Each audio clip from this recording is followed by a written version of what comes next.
एक संत बरसाना में रहते थे और हर रोज सुबह उठकर यमुना जी में स्नान कर कर राधा जी के दर्शन करने जाया करते थे। यह नियम हर रोज का था। जब तक राधा रानी के दर्शन नहीं कर लेते थे तब तक जल भी ग्रहण नहीं करते थे। दर्शन करते करते तकरीबन उनकी उम्र 80 वर्ष की हो गई। आज सुबह उठकर रोज की तरह उठे और यमुना जी में स्नान किया और राधा रानी के दर्शन को चले गए। मंदिर के पट खुले और राधा रानी के दर्शन करने लगे। दर्शन करते करते संत के मन में भाव आया कि मुझे राधा रानी के दर्शन करते करते आज 80 वर्ष हो गए, लेकिन मैंने आज तक राधा रानी को कोई भी वस्त्र नहीं चढ़ाया।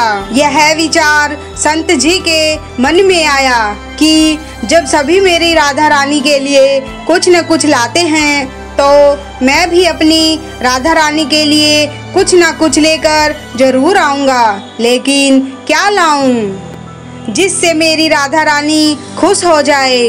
तो संत जी यह सोचकर अपनी कुटिया में आ गए। सारी रात सोचते सोचते सुबह हो गई। उठकर स्नान किया और आज अपनी कुटिया में ही राधा रानी के दर्शन पूजन किए। दर्शन के बाद मार्केट में जाकर सबसे सुंदर वाला लहंगा चुनरिया का कपड़ा लाए और अपनी कुटिया में आकर के अपने हाथों से ही लहंगा चुनरिया को सिला और सुंदर से सुंदर उस लहंगा चुनरिया में गोटा लगाया। जब पूरी तरह से लहंगा चुनरिया को तैयार कर लिया तो मन ही मन में सोचा कि इस लहंगा चुनरिया को अपनी राधा रानी को पहनाऊंगा तो बहुत ही सुंदर मेरी राधा रानी लगेगी। यह सोच करके आज संत जी उस लहंगा चुनरिया को लेकर राधा रानी के मंदिर को चले। मंदिर की सीढ़ियाँ चढ़ने लगे और अपने मन में सोच रहे हैं आज मेरे हाथों के बनाए हुए लहंगा चुनरिया राधा रानी को पहनाऊंगा तो मेरी लाडली खूब सुंदर लगेगी। यह सोचकर जा रहे हैं।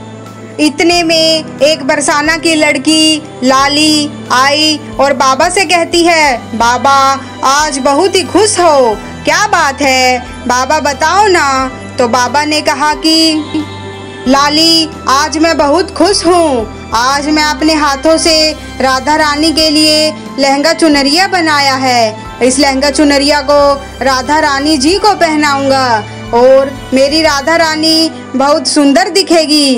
उस लाली ने कहा, बाबा मुझे भी दिखाओ ना, आपने लहंगा चुनरिया कैसे बनाई है। लहंगा चुनरिया को देखकर वो लड़की बोली, अरे बाबा राधा रानी के पास तो बहुत सारी पोशाक है, तो ये मुझे दे दो ना। तो संत बोले कि बेटी तुमको मैं दूसरी बाजार से दिलवा दूंगा, ये तो मैं अपने हाथ से बनाकर राधा रानी के लिए लेकर जा रहा हूँ, तुमको और कोई दूसरा दिलवा दूंगा। लेकिन उस छोटी सी बालिका ने उस संत का दुपट्टा पकड़ लिया, बाबा ये मुझे दे दो। पर संत भी जिद करने लगे कि दूसरी दिलवाऊंगा, ये नहीं दूंगा।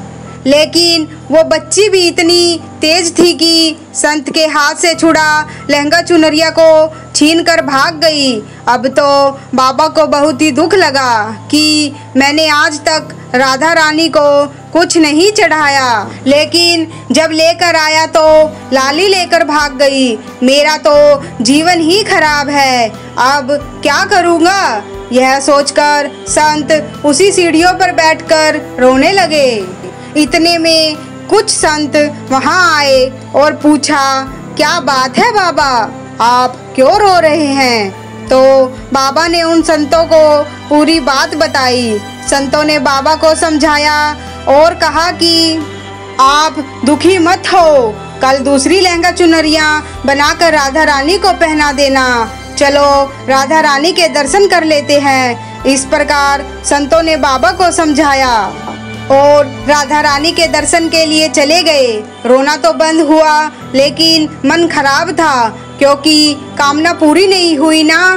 तो अनमने मन से राधा रानी का दर्शन करने संत जा रहा था और मन में ये भी सोच रहे हैं कि मुझे लगता है कि किशोरी जी की इच्छा नहीं थी। शायद राधा रानी मेरे हाथों से बनी पोशाक पहनना ही नहीं चाहती थी।